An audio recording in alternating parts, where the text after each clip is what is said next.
As your business relationship grows, your contact activity timeline can get pretty long. So what do you do if you're looking for a particular note that you left, or an email that you sent, or maybe you're looking for the date in which their life cycle stage changed? In this video, we will show you how to find that information quickly by filtering the activity timeline. So check it out.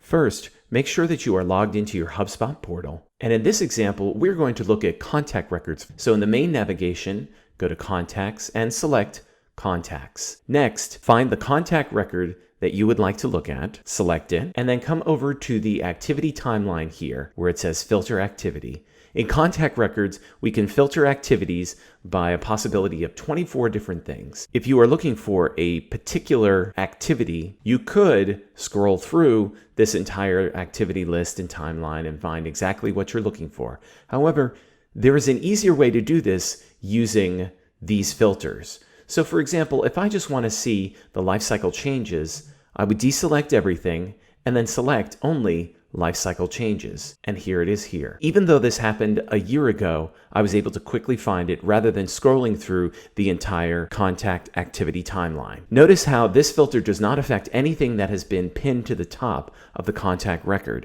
In this example, I pinned this note to the top to make sure that everyone could see this at any time. And so this filter does not affect this. This filter is set on an individual basis. This does not affect anyone else on my team. This is only affecting the contact records in my portal. Now keep in mind, if we go to another contact record, this filter will still apply. Let's take a look at Michael Scott. And if you'll notice, the filter activity is still 1 out of 24. Sometimes I forget that this filter is still here, and I go to another contact record, and I might be looking for something other than lifecycle change.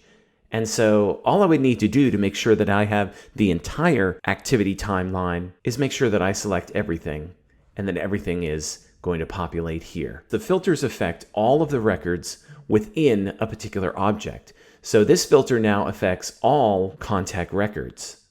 So now we're back to 24 out of 24. However, it will not affect, for example, another object like a deal record. So let's take a look at a deal record. In this deal record, we have filtered out 8 out of 12 possible activities.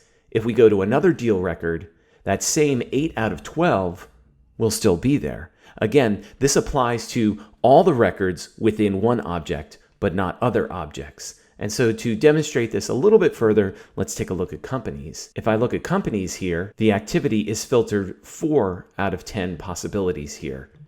And if I look at another company, it will be the same, 4 out of 10. Use these tips to help you find the activity that you're looking for, whether it's an email, whether it is a lifecycle change or a note or a task, to find these things quickly without having to scroll through an entire activity timeline.